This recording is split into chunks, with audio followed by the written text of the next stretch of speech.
s'agit d'une douleur que le sportif ressent derrière la cheville, soit par un choc sur le talon, comme sur cette image à la descente d'un escalier, soit sur un shoot contré par le pied de l'adversaire, ou encore lors de la frappe si la pointe du pied heurte le sol, alors que la frappe intérieure du pied n'est pas douloureuse.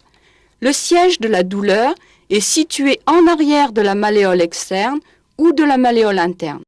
Il s'agit d'un conflit entre le tubercule postérieur de l'astragale et le tibia sur un pied en flexion plantaire.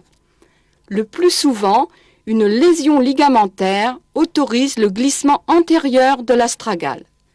La flexion plantaire amenant alors l'astragale en butée avec le tibia.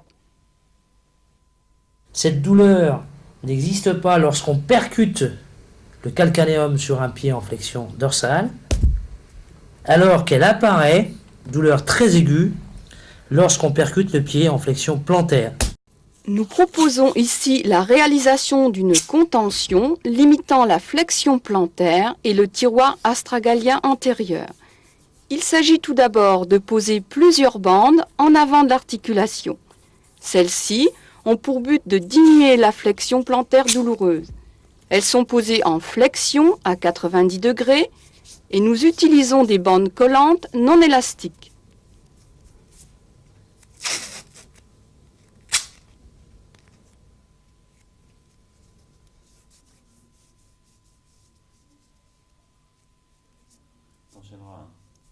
D'accord.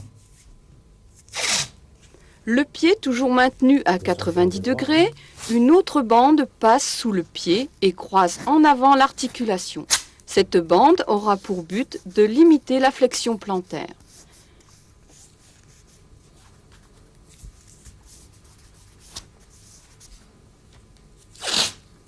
Une autre bande rigide part du bord externe du pied, croise en avant l'articulation, contourne l'arrière-pied pour venir se fixer en dedans sur l'avant-pied.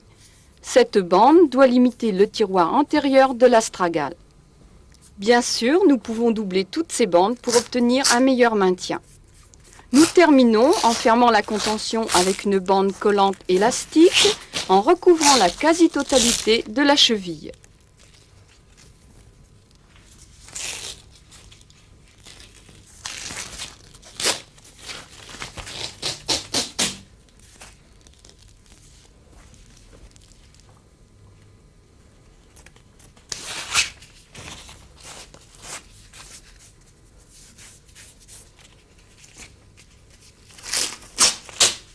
Une bande circulaire fixera au-dessus les bandes rigides.